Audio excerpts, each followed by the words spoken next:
Ladies and gentlemen, buzzards and gulls, welcome to another Wingspan gameplay video. Today we're featuring a match where I played against my fellow content creator, Natural Tvventy. He also puts out gameplay videos similar to this. If you're looking for more Wingspan content, he's got a great channel with lots of videos to watch. So, as you can tell from the title and from this opening hand, this is going to be one of my favorite ways to play Wingspan. That is, mash that draw cards button and tuck everything you can. So whenever you see a mute swan in your opening hand or mained duck, pretty much this is what you're going to do, is just tuck cards. If you don't find other cards to tuck with, it can flop. But even, you start with a mute swan, you really just need two birds that can go in your wetlands so that you have things to tuck under with the mute swan. You can also, tuck one, draw one with mute swan for a while if you don't find a good option to pair with it. Scaled quail can also be a really valuable bird in this scenario because, ideally you get a common grackle, a red-headed or red-winged blackbird, something that just like tucks a card, lays an egg, makes it easier. But scaled quail, it actually works in this setup. If you're gonna go 5 birds out, that means you need 6 total eggs, right? So you need 6 total eggs to get 5 birds in your wetlands. Scaled quail gives you one, so you just drop it for 1 food, which is cheap, which is amazing. But then 2, now it's just 2 actions. You got all the eggs you need for the game. Horsefield's Bronze Cuckoo, it looks like a decent option. However, I believe that one, it lays on another bird that's 30 centimeters or less, I think is how that one works. So I wasn't going to have one. So I decided, no, I'm not going to do that. And also, I actually did think this through. With that cuckoo in the tray, I figured, okay, I can bait my opponent into grabbing it by dropping the quail and basically showing like, hey, I'm going to do a grasslands engine. So if you grabbed that cuckoo, you would counter me pretty effectively. But then I'm just going to lay eggs twice before he can get it down, I think is what I did, and then never laid eggs the rest of the game. So that cuckoo was just 2 points, 1 worm.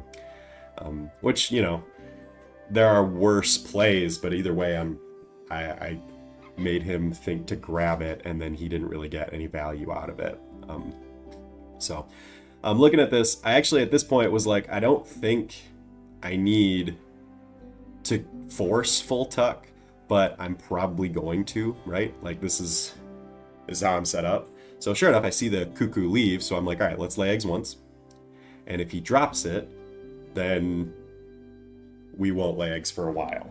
We can work with these 3 eggs for a long time. However, if he doesn't drop it, I'll just max out the eggs on the quail and we'll call it good. But he does play it. Good on him. So then let's just drop what we've got and let's start hunting for other birds. Now, because I've dropped this card, if he's got snow bunting or what's the other one? Eurasian goldfinch, then my hand is shown. I'm playing a mute swan. I'm going to be tucking cards a lot.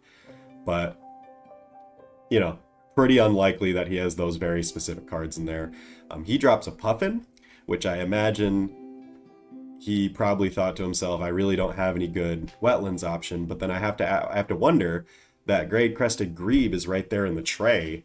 I kind of want the great crested grebe because it draws an extra card. It'll help me find other tucking birds. But 2, I'm curious why he didn't just snag that, and then it costs 1 less than the puffin, and he now has this amazing brown power to work with, and he can play the puffin later. But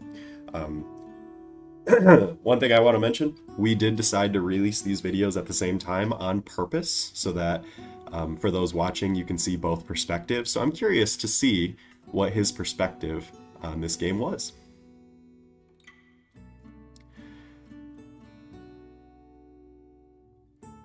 Alright, so coming back to my turn, Take one off the top. Let's see what we got. Nothing. All right. I can always just grab that Grebe if I didn't find anything good. I'm pretty sure I took it here, but at least I hope I did. I think that's a very good part for my opponent. And yeah, I definitely don't need that buzzard.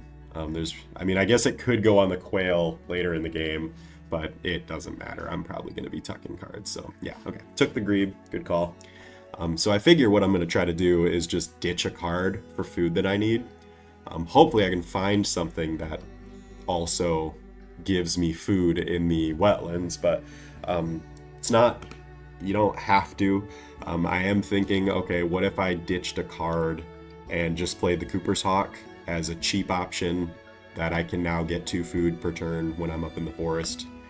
But ideally I find something to work with. So again, I'm not attached to full tuck engine right now, but I still want it.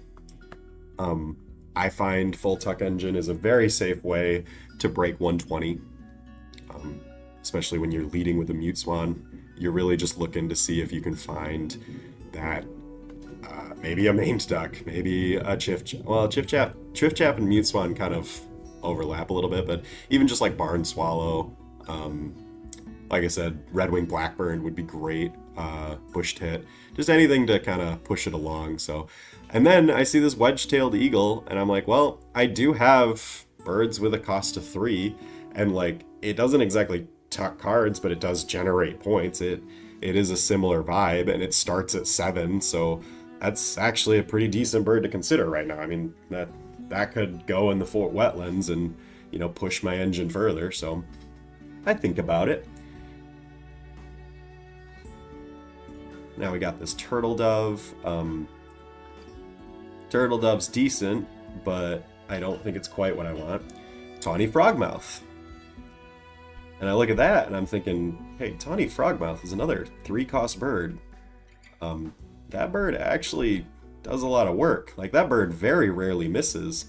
I think that's pretty good bird to put in this tucking engine. Like I said, I just need birds that go in the wetlands right now that mute swan can put stuff under. Ideally, they generate points, and frogmouth generates points. And then I see this shrike thrush, and I'm like, oh, there it is. Now it's coming together. Now I can do this shrike thrush in the forest as my source of rodents. And instead of caching them like I usually do, I should just take every rodent it reveals and use it to pay for my eagle and this frogmouth. And I'm starting to put it together. I'm starting to piece how I want this engine to go. So back to my turn. I think it's pretty straightforward. I just need to take food. I got 2 turns left. I need to take food that I want and drop the shrike thrush. Ideally, I think I ditch a card and take take a worm and a rodent. Ideally, I pay 1 nectar while doing this, just because then it's 2 points at the end of the game for free. Because I'm not trying to win nectar battles with this kind of setup. I'm just trying to get as many points out of this slowly building predator engine.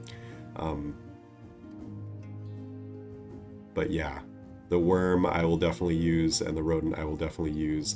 And then on top of that, by dropping the shrike thrush now, I will then get the free, because I know he's only got 1 turn, so he's not going to take nectar. He's not going to take from the feeder. So now I can drop shrike thrush for the cost of 1 rodent, or 1 worm in this case. And then I can take food with a fresh feeder. And I think that's, you know, pretty good here. I thought about the owlet nightjar, but you don't really need food throughout the game when you're building a full wetlands engine. You just need food to get you built out, and then you don't really need it. So that nightjar would just kind of be awkward, because he could definitely play around it. So beautiful thing. Love to see 2 nectar. And then we're going to reset the feeder, and hopefully, and sure enough, 2 rodents. And we're not going to cache any of them. I'm pretty sure. Cool. I agree. Because now we've got 5 food. And ideally, we Yeah.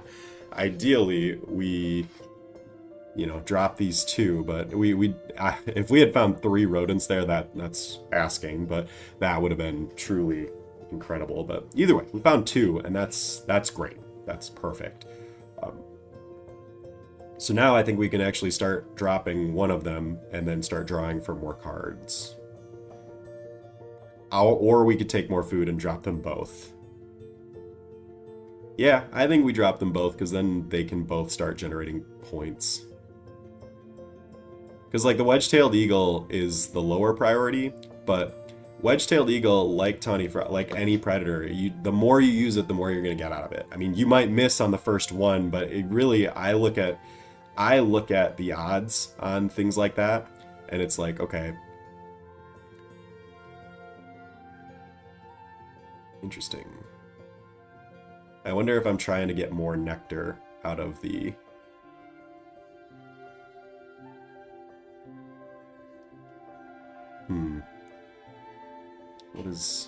What is past nectar? What is past nectar's thinking here? Yeah, okay. So,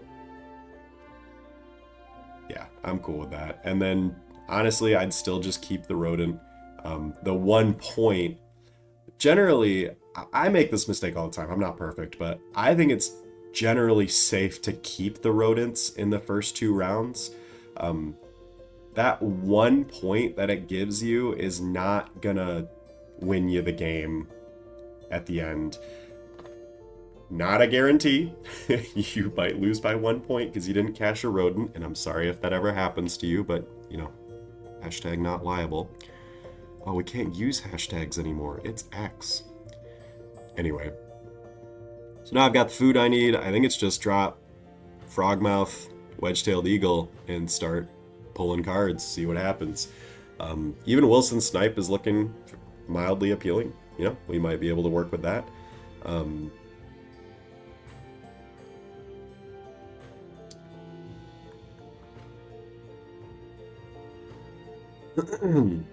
So I see he's gonna build, a nice food generating engine. White-backed woodpecker, solid bird.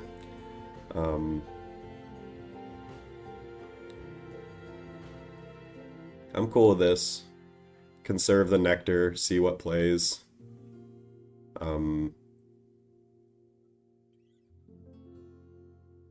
Yeah. Excuse me.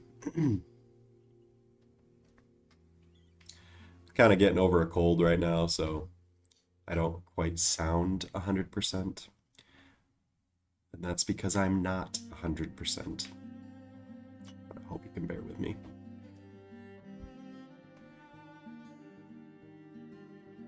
Yeah, so drop the eagle, and I think we just use nectar at this point. I thought about playing turtle dove for 2 nectar in like the forest to just get another bonus card and get another egg, and then I still have the rodents I need for the wedge-tailed eagle, but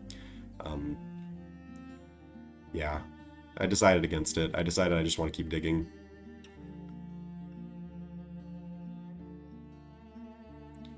So now I know I need to tuck 3 cards basically, but yeah, wedge-tailed eagle misses, but frogmouth does not, and I think we just try to make it as hard as we can for him to reset the feeder. The only thing about the way he's set up and the way I'm set up right now is that by using Frogmouth, I'm giving him a fresh feeder basically every turn. And that can be dangerous when running against somebody who is building a forest engine.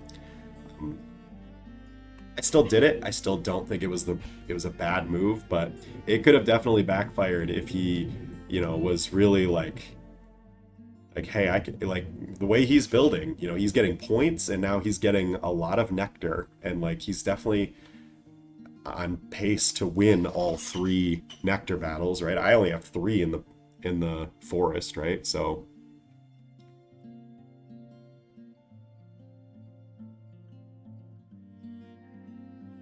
yeah, I'm cool with that. So drop some eggs on the scaled quail because I know I'm gonna need them to fill that out. And I'm thinking about playing the hummingbird. So looking over my opponent's board, I see he's got a pretty strong forest engine building. I've got more brown powers down, so that hummingbird would make a lot of sense because it would just push me one more out. It would give me some food access. It's not horribly necessary, but it helps, and it's also another brown power that I can now count for this end around, just to make sure I win it. And then also the extra food, I can definitely start using it. I'm obviously going to have plenty of card access. In this case, I'm drawing 3, and then I can ditch a food if I need to grab an extra, or I can, just not tuck one with the Mute Swan. But even then, the Mute Swan, I draw 1 back, so I am going to net 1 card every single turn here. The Collared Dove looks pretty decent. Yellow-headed Blackbird looks pretty decent, but Yellow-headed Blackbird, I think it's a little late for that. It would quickly fill up on eggs that I could use, but don't necessarily need to. If I'm gonna play one more bird in that final slot, I want it to be a really high point or high point generating bird. You could argue Yellow-headed Blackbird is a decent option for that, but I don't think I ended up using it. Just because I think I want something that costs 3 food, but just to fill out that diet specialist. But I don't know, maybe that's greedy, but I see he left it for me, so let's see what ended up happening. I actually really like the ruby-throated hummingbird now that I'm thinking about it. Gray catbird. That's what it was. There we go. I was gonna take the yellow-headed blackbird, but then the gray catbird showed up. I was like, oh, that's a really good bird. that can copy the mute swan. That can copy wedge-tailed eagle. That can copy ruby-throated hummingbird if I really needed to. Like that is a juicy bird to finish out this engine. So it'll take a while to get down. Maybe not the best idea to use it, but I was just really feeling it at this point. So I go first. I take a nectar. Love to see that. And then my opponent will get one, but that's all right. I even think I took food next turn and used my Shrike Thrush. Wedge-tailed eagle triggers. Love to see that. And then Mute Swan, yeah, don't need Blythes, don't need King Rail, don't need Canvasback. Yeah, I think that makes sense. I like to spread out the tucks. I don't like to concentrate them all on one thing. I'm thinking about that yellow-headed blackbird instead of my gray catbird, but I don't know, I'm really feeling that catbird, so I decided, he's not going to take it, so I might as well grab this ash-throated flycatcher, because I think he actually had a decent amount of cavity nest that he could use, and I figure, I don't know how the rest of this round is going to go, but if I drop it just for a 3-point bird, or a 3-cost bird that lays on itself and, knocks out this end around, it gives me one, but I don't know, I probably won't do that. I think I just accept the fact that I'm not going to win this end around.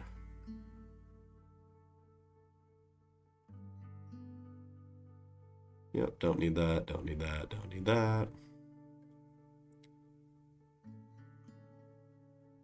So I was looking at, I was actually thinking about this. I was like, if I play the catbird, I'm going to be losing a card every single turn if I copy the Mute Swan, right? Because I'll draw 4, and I'll tuck 6, and I draw 1 back, but that's what I was thinking at the time.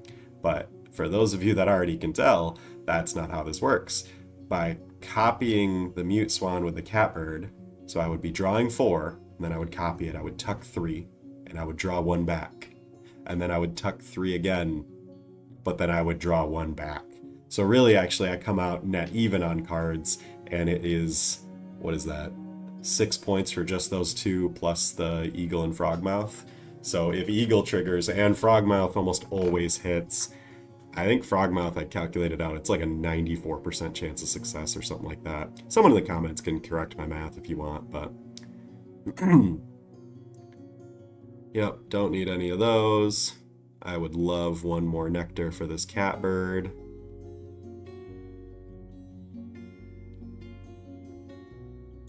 But either way, that's, if assuming Frogmouth hits every time, that's 7 points plus Wedge-tailed Eagle.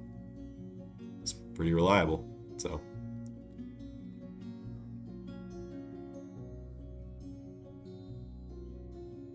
The only reason I don't think the Frogmouth is the best predator power out there is because it's resetting the feeder. And resetting the feeder, as I've said, that can be dangerous. Frogmouth is still great, and I still use it very liberally, but I don't actually think it's like the best predator power there is. I would rather have a great horned owl, even a Rufus owl, or just one of those very, very likely Tucka power. Frogmouth is much more likely to hit, but I don't love resetting the feeder constantly for your opponent. I did it this game and it worked out fine because I figured my engine outscales whatever he gains, but I still don't love it. So now coming into these last few turns, I'm really just looking for value, like what cards are gonna actually net points with my spare food. The Cerulean Warbler, maybe, especially if I find something that gives me an extra, like a play another bird, right? Cerulean Warbler could play with another bird easily. But I don't know. I'm not really generating eggs, so I would have to take a turn to lay eggs and then, use the hummingbird food, and all the while giving him food the whole time, which he's got the collared dove at this point, so he can definitely use as much food as possible. So I decide, all right, let's not overthink this. If I find something that is a ton of points and worth playing, then all right, we'll try to make it work with the hummingbird. But for the most part, I don't really want to give him food at this point. Last turn of the round. Just really hoping to find, Benelli's Eastern Imperial, just something I can do with this with like my last turn or something, or, if I need to lay eggs, that's not such a big deal because I can put them on ground nests and even like compete for that end around maybe. Just took a fat 0 on that end around. Yeah, not too concerned. I think I'm still gonna have plenty of points. I'm at 84 already coming into the last round, which is pretty decent. I've been at over 100 by this point, but I've got some high value turns coming up, so. Eagle, maybe.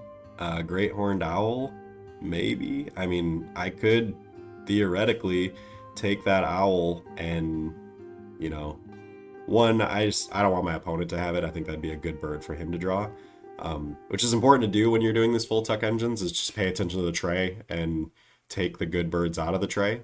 So 2 point bombs in the tray, yeah, I think I should take those.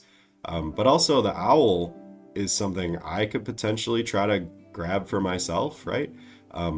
If I get the nectar I need from hummingbird, then I could snipe the. I know I need something to play up there because then I can get 2 points for nectar, but I could actually get what it would be.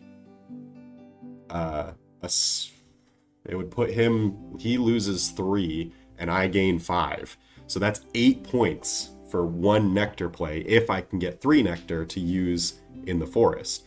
So I'm starting to think this through. Like, if there's a world where I take my last 2 turns and lay eggs and then play that Great Horned Owl, that's actually pretty valuable.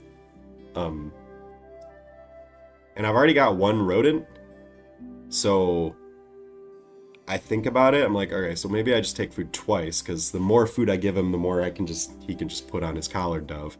But, the nectar's there. I think it makes sense to just take it. So I do. And I give him a nectar in the process, but...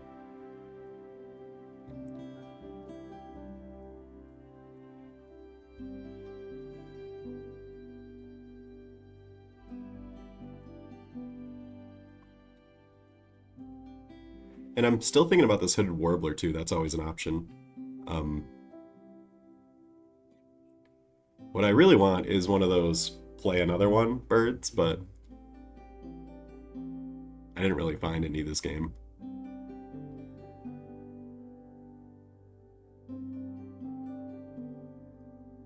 So yeah, he's got a pretty solid, nuthatch engine. I feel like whenever I play the nutcracker engine, sorry, I feel like whenever I play Eurasian Nutcracker, the feeder just never gives me wheat.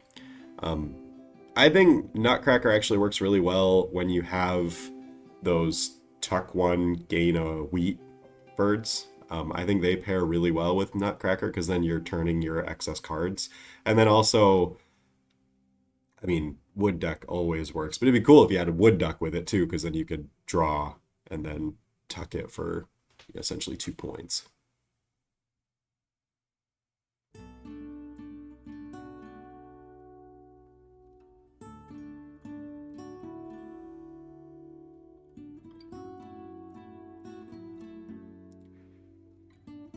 Yeah, Lyrebird's not as good as Owl. Essentially do the same thing. So now I'm looking at it, and I really wanted 3 nectar out of this hummingbird. So I decide, no, I don't need to. And this wedge-tailed eagle is coming in real clutch. I am surprised. That hit 5 times this game, which is pretty unheard of for a wedge-tailed eagle. From my experience, I think that's pretty insane, the success rate I had on the eagle this game. Oh, the lyrebird, I know why I grabbed it. The lyrebird is a ground nest, and what I'm thinking about doing is laying eggs and then playing one more bird. Because I get 3 eggs, right? And I could put them on, theoretically. It doesn't make sense. I can't get the lyrebird down and then lay eggs. That's not how this works. But so I see he's got 3 ground nests now, so now it really doesn't work.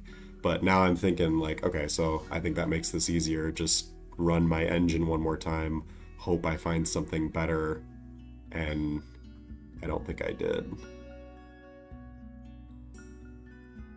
Yeah, Butcherbird's not it either.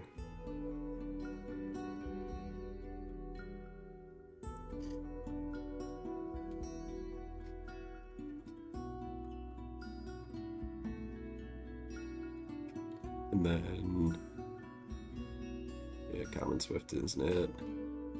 I do need one more in order to play. I can't play the hooded, is that a hooded warbler in my hand?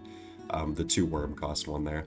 And then, yeah, the Great Horned Owl is by far the most points. But now, this next part takes a minute, but I did the math, and if I just ran my engine twice, I get essentially 7 plus wedge-tailed eagle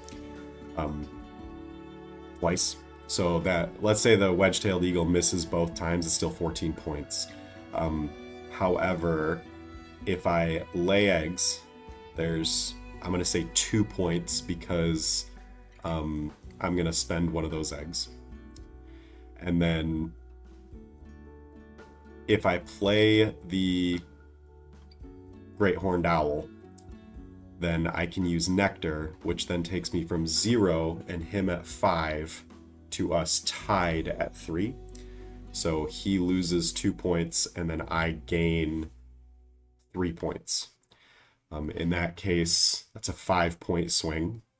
The bird itself is 8 points, so there's 13.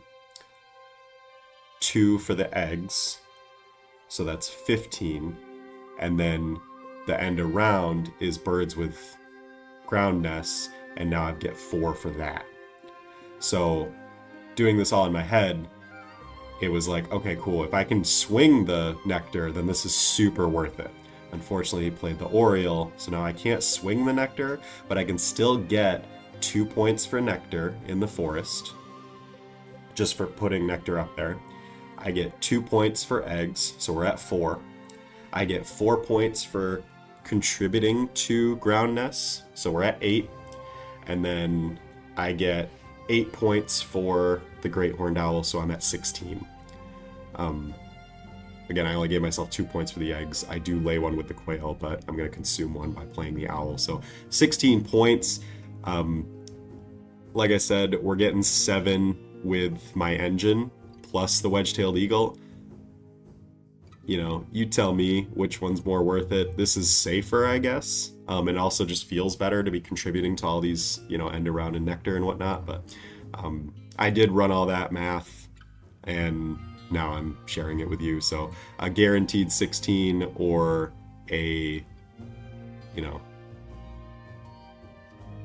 probable 16 with a potential for 18.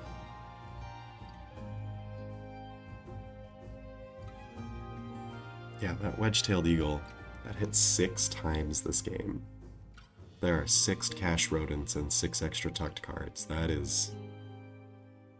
Man, I can't believe how many times that hit. That bird, I think it's like a 30% chance, and I hit it like 70% of my triggers on it this game, I think. So, pretty good.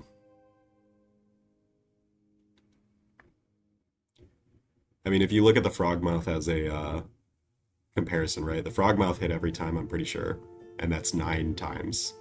So the wedge-tailed eagle, I used it 9 times and it hit 6 times. That's really good success rate.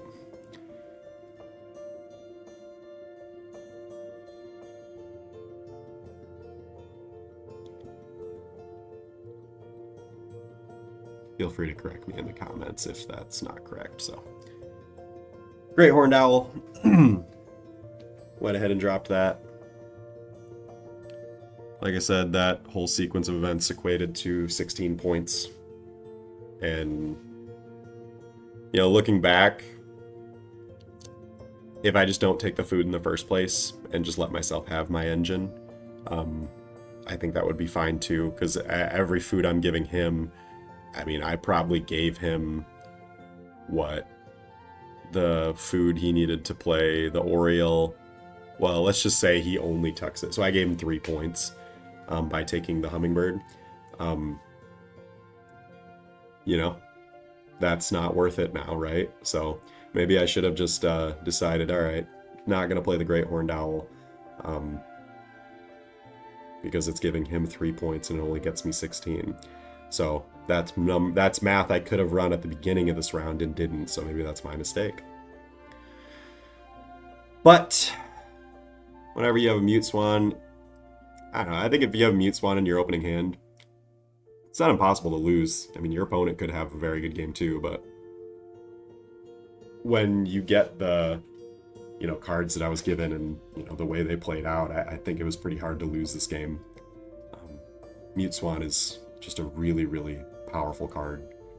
Even then, 127 is a great score. I think that's the low end of what Mute Swan is capable of in your opening hand.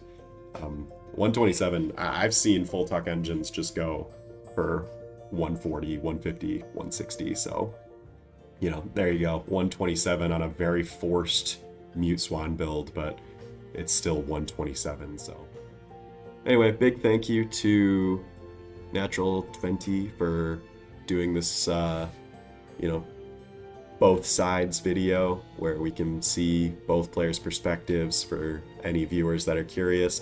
I hope you all enjoy this type of content. I have others in mind, other content creators in mind that I'd love to do this with as well. I think other content creators should do this. It's fun to see both sides of a game. And don't forget to like, comment, and subscribe. And like, comment, and subscribe on his video too. We both really appreciate stuff like that. So hope you enjoy it, and cheers.